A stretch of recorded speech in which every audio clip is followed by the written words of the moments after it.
Vários moradores aqui de São Paulo gravaram o momento exato em que tudo ia abaixo. Veja só. É um cenário depois de terremoto, não é? Cenário de desastre natural, o que ficou esse prédio. Eu já tenho o Sargento Diego lá? Ok, eu já estou vendo ele aqui na minha primeira imagem, no meu preview. Ok, nós vamos conversar agora com um homem que é um verdadeiro herói. Verdadeiro herói por qual razão? Ele vai falar ao vivo conosco. Esse homem que está do lado da Júlia, pode botar a imagem ao vivo. Ele foi o homem que quase conseguiu salvar a vida daquele rapaz que seria chamado de Ricardo. O rapaz que foi visto aí caindo no meio junto com o prédio. Sargento Diego, receba o carinho de todo o Brasil, o nosso agradecimento por ter arriscado a sua vida. Você deve ser pai, você deve ter família. Portanto, você arriscou sua própria vida para salvar essa pessoa que você nem conhecia. Questão de 30, 40 segundos a mais, você acha que o Ricardo poderia estar entre nós, é isso? Boa tarde. Boa tarde, Datena. Boa tarde para o Brasil, a todos, né? Primeiramente... Bate. Boa tarde, Bate. Primeiramente que o Corpo de Bombeiros nunca trabalha sozinho, né? Então, eu estou representando a minha equipe como comandante da minha equipe, né? Que era uma das frentes de trabalho. Mas quando a gente fala em Corpo de Bombeiros, a gente está falando não só do Corpo de Bombeiros, mas se a gente olhar em volta, vai ver o pessoal do policiamento trabalhando, né? O pessoal da Eletropaulo nos auxiliando, o SAMU. Então, é todo um conjunto, uma resposta emergencial, né? Para uma ocorrência de grande vulto. Então, a minha equipe foi uma das equipes que trabalhou diretamente na tentativa de resgate de uma das pessoas que estavam nesse prédio. Então, não só a minha equipe que estava lá em cima, né, que podemos dizer que foram pessoas que se arriscaram, mas as equipes que estavam na parte de baixo do prédio também, fazendo combate, e acabou dando um pouco mais de tempo para a gente que estava lá em cima, resfriando um pouco mais o prédio. Então, foi um trabalho em conjunto do Corpo de Bombeiros. Ô, Sargento, deixa eu falar com o Sargento Diego, não fique constrangido por ter me chamado de Datena, até porque o Datena é uma pessoa com quem eu aprendi muito, um profissional muito gabaritado, até desejo sucesso para o Datena na nova empreitada dele. Mas me diga uma coisa, como foram esses momentos, esses contatos, não é, esse tempo, quanto tempo você ficou cara a cara com o Ricardo, o que você conseguiu ouvir da boca dele? Conta pra gente exatamente como foi esse momento, afinal de contas, é a imagem que já está circulando nas emissoras do mundo todo, pode pôr, por favor, a imagem no ar, não é? Que é a imagem desastrosa do Ricardo caindo. Conta pra gente como é que foi esse seu contato direto com essa vítima, por favor. Na verdade, foi algo muito rápido, né? A minha equipe recebeu a missão de evacuar o prédio que estava ao lado do prédio que estava em chamas. No momento que a gente foi subir, recebemos a informação que teria uma vítima num ponto mais crítico, que era o cabo de aço, o cabo do para-raio da edificação que estava em chamas. Subimos, realizando o abandono de área, realizando a evacuação total do prédio, retirando as pessoas nessa subida. Próximo ao 13º, 14º andar, consegui ouvir os gritos de socorro do rapaz bem jovem que estava pendurado no cabo de aço. Ele estava apoiado com um pé e segurando o corpo por dentro do cabo de aço, então ele não estava fazendo tanta força, ele estava de forma bem confortável, porém querendo sair logo daquela situação. Pedia socorro. No 15º andar consegui visualizar, e ele conseguiu me visualizar também através da janela da cozinha do último andar do prédio, né, que é o 15º andar, que é onde tem um apartamento. Então consegui conversar com ele, pedi para ele se acalmar, que a nossa equipe iria retirá-lo de lá. Né? O que ele falava, Sargento? Ele pedia socorro. Na hora que eu me identifiquei, falei que a nossa equipe ia trabalhar para retirar ele de lá, ele se acalmou e aguardou, simplesmente. Então, tanto na hora que a gente conseguiu subir, não tinha acesso, então a gente usou um machado, que é um acessório dos bombeiros, para abrir um buraco na parede. Talvez eles até consigam fazer na parte de cima da laje lá e verificar onde tem um buraco, aproximadamente 1 metro. Passou toda a minha equipe, né? Toda a equipe de salvamento que estava comigo lá. Então a equipe trabalhou de forma sincronizada, né? O sargento Corá realizando ancoragem junto com o soldado Freitas, né? O soldado Luciano, que eu não posso deixar ele de fora, porque era o motorista da minha viatura, ele não estava lá em cima, mas a função dele era aqui embaixo. Então ele também faz parte da minha equipe, né? Bate, inclusive nós temos a informação também, sargento, que o Ricardo Amorim, essa possível vítima de 38 anos, que ainda vocês trabalham com essa possibilidade, né, dele estar vivo, que ele teria resgatado bastante pessoas também nesse prédio, no 9º andar onde ele morava. Inclusive um casal chegou a contar pra gente que ele foi bem solícito e resgatou bastante pessoas. Vocês ficaram sabendo dessa informação, sargento? Não fiquei sabendo dessa informação porque ao momento que nós chegamos, a ocorrência ela estava desenrolando, né? Então era uma ocorrência de gravidade, então a gente não consegue ter acesso a alguns detalhes de informações, né? A informação que chegou para nós é que tinha pessoas no prédio verde, o prédio edifício Caracu, que deveria ser evacuado, deveria ser retirado de lá. E aí, na hora que a gente estávamos subindo, recebemos a informação que teria uma vítima num ponto mais crítico, que era o cabo de aço, né? Então, o contato que eu tive com ele foi um contato bem rápido, né? A nossa equipe trabalhando, conseguimos ancorá-lo, então ele não simplesmente caiu com o prédio, ele já estava ancorado. No ponto mais alto onde a nossa equipe se posicionou, conseguimos fazer chegar nele uma corda, né? Com nó, com fita na frente, que ele passou em volta do corpo dele, ele conseguiu se ancorar. Ele conseguiu se ancorar pelas pernas também.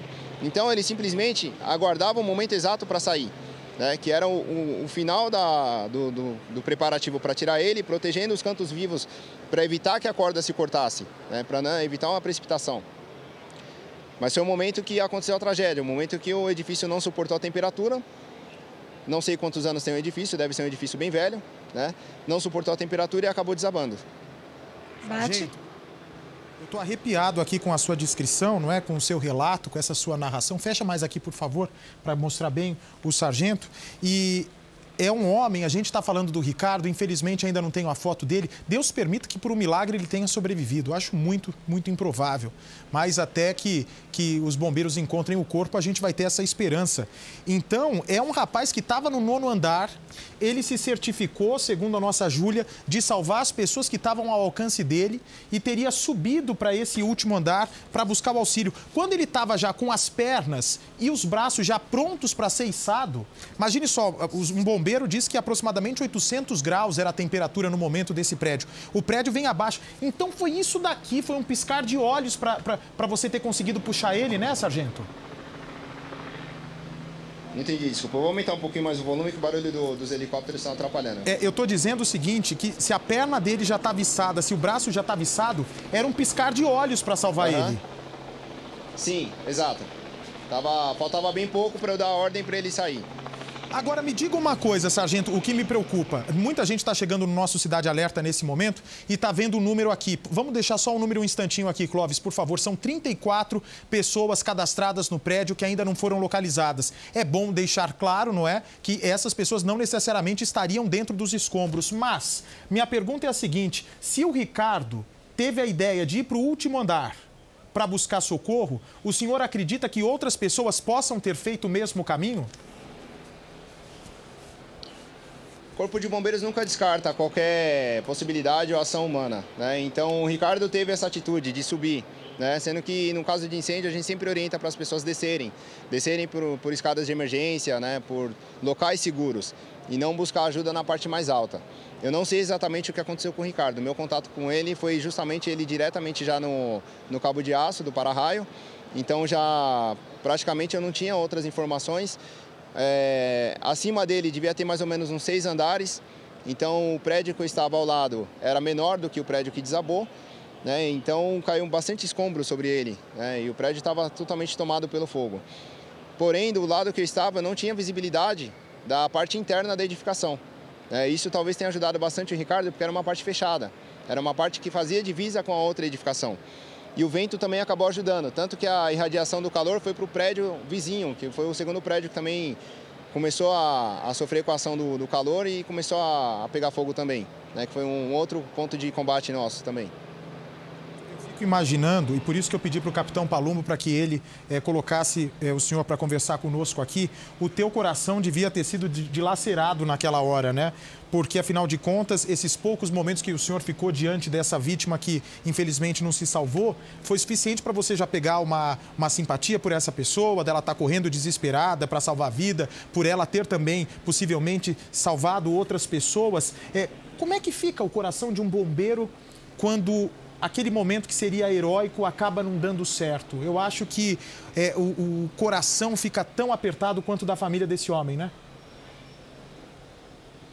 Sim, a gente fica chateado, né? Porque empenha todas as forças, todas as técnicas possíveis para poder retirar a pessoa de lá.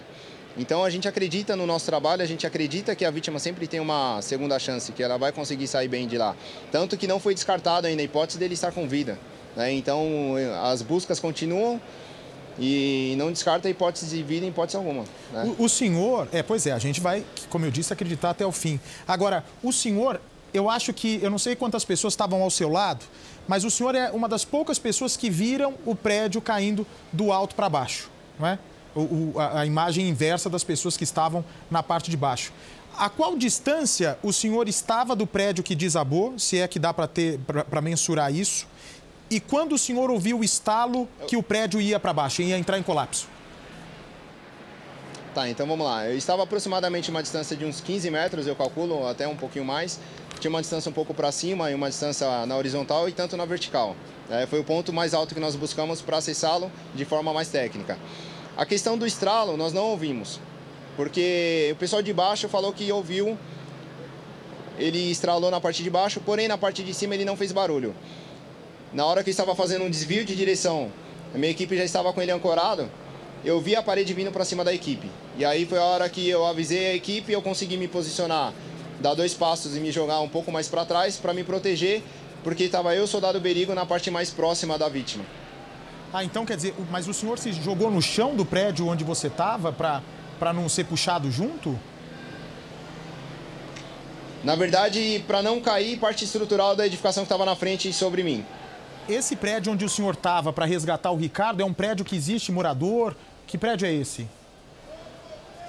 É um prédio com moradores, inclusive o sistema de alarme foi acionado e mesmo com o sistema de alarme algumas pessoas não desceram. A nossa orientação é sempre, escutou o alarme, por mais que seja alarme falso, nunca desconsidera, sempre desça, procure um abrigo e aí se for um alarme falso, retorna para sua casa independente do horário. Agora, ô sargento, essa situação do Ricardo, essa situação que o senhor viveu hoje, serve de alerta para muita gente. Eu, infelizmente, já fui vítima de um incêndio no meu prédio lá de Mogi das Cruzes. Eu morava no 4º andar. Eu não consegui, eu ouvi o alarme de incêndio, mas não consegui descer a tempo porque a escada foi inteira tomada por uma fumaça preta, que, se eu não me engano, até depois eles descobriram que foi um erro do prédio. Alguma coisa, não tenho certeza no que eu estou falando, não tenho certeza absoluta do que tinha acontecido, mas a fumaça preta subiu até o 4º andar, ninguém conseguia entrar até eu ser resgatado por um homem dos bombeiros com a máscara adequada. O que se faz no momento desse? O que se faz no momento desse? É um prédio de tantos andares, mais de 20 andares, o Ricardo estava no 9º andar. Sobe ou desce? O que a gente faz numa hora dessa? Eu não sei dizer, confesso para o senhor que eu não sei o que fazer. As orientações do Corpo de Bombeiros é sempre desça, né? Então busque uma escada, uma saída de emergência e desça pela escada, né? A partir do momento que eu escuto o alarme de emergência ou visualizo um princípio de incêndio, eu entro na rota de fuga, que é a escadaria de emergência, e desço. Eu só vou subir numa única ocasião, quando eu estou abaixo do subsolo. Então eu tenho que ir para o piso de descarga para poder sair da edificação. Dessa forma eu vou ter que subir. Todas as outras você vai descer pela escada de emergência, tá? Então a gente orienta sempre a não usar os elevadores, a não ser que seja um elevador propício para o uso em caso de incêndio, que são devidamente identificados, não são elevadores tradicionais que ficam no hall de trânsito comum, ele fica no local protegido. Então eu tenho que sempre seguir a orientação de buscar o abrigo dentro da escada de emergência, rota de fuga, e trabalhar sempre com a parte preventiva. O Corpo de Bombeiros cria decretos com medidas protetivas para evitar que essas situações aconteçam. Mas, infelizmente, algumas edificações, quando elas não estão dentro de acordo, acaba tendo esse problema. Mas nesse caso, sargento, é uma situação diferente, porque era um prédio já comprometido, com a estrutura comprometida. Daqui a pouco vou até falar sobre o documento que eu tenho aqui em mãos do Ministério Público. Um prédio com suas condições, com sua estrutura normal, ele dificilmente vai entrar em colapso durante um incêndio, não? Ele deve suportar pelo menos o tempo. A gente não pode falar, a gente lembra sempre do World Trade Center, né? Que era um edifício alto, um edifício seguro, né? Mas a gente nunca vai descartar. Mas a estrutura da edificação, ela suporta a temperatura para a pessoa sair, né? Então, se eu sair no momento que foi acionado o alarme de emergência, eu consigo sair com calma, sem correr, sem atropelar ninguém. Então, só que eu tenho que trabalhar isso preventivamente, e não na hora. Na hora não dá tempo de acalmar as pessoas tão bem quanto de forma preventiva. Pois é, e o senhor falava sobre o World Trade Center, não é? Inclusive no World Trade Center vários bombeiros infelizmente perderam suas vidas, inclusive nos filmes eles mostram, não é, o bombeiro pedindo socorro pelo celular, debaixo dos escombros. Nesse caso, vocês tiveram uma atitude muito rápida de esvaziar inclusive a parte de baixo do prédio para preservar a vida dos nossos homens do Corpo de Bombeiros. Que medida é essa? Corria o risco de ter algum bombeiro ali dentro procurando outra pessoa? Porque é um milagre, né? É um milagre. Se realmente a gente pede a Deus para que essas 34 pessoas não localizadas não estivessem dentro do prédio. Mas é um milagre ninguém ter se ferido mais até a informação que a gente tem no momento. Na verdade, o Corpo de Bombeiros trabalha de forma técnica, né? Então, numa ocorrência de gravidade como essa, toda a frente de trabalho, o comando do Corpo de Bombeiros sabe onde ela está trabalhando. Então, é um posicionamento técnico. Existem treinamentos, quando a gente não está atendendo a ocorrência, estamos treinando, né? Então, justamente para a equipe conseguir trabalhar em diversas frentes de trabalho de forma segura. Então, até depois eu entrei no segundo prédio, somente após a autorização do comandante, né? Então, o comandante autorizou o combate interno na segunda edificação e aí que a equipe entra, mas é feita uma análise, né? Então, temos pessoas capacitadas comandando o Corpo de Bombeiros. Tá certo, olha, que o senhor receba o carinho de todo o Brasil, não é? Só uma última pergunta, o senhor chegou a ver algum morador lá de cima, mais algum morador ali no meio ou não? O morador que eu vi foi no Prédio Verde, o edifício Caracu que eu vi.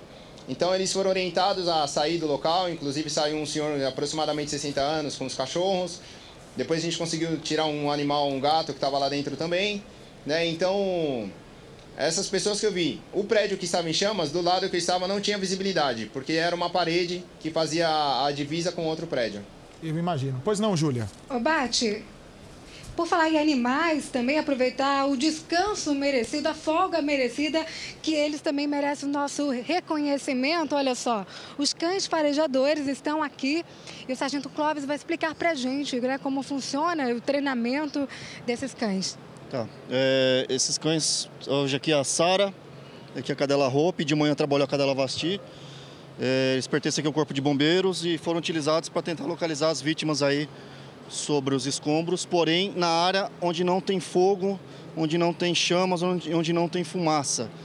Aí já não é a entrada dos cães, mas tinha uma certa área ali perto do fundo da igreja que estava livre dessa área de chamas, aí a gente conseguiu adentrar com os cães, mas é um trabalho demorado devido à quantidade de material, né? A fumaça atrapalha um pouco o fato deles, mas mesmo assim nós estamos aqui diuturnamente para tentar localizar o quanto antes as vítimas aí nesse... Como funciona o treinamento deles? Então, nós pegamos os cães aí desde filhote, né?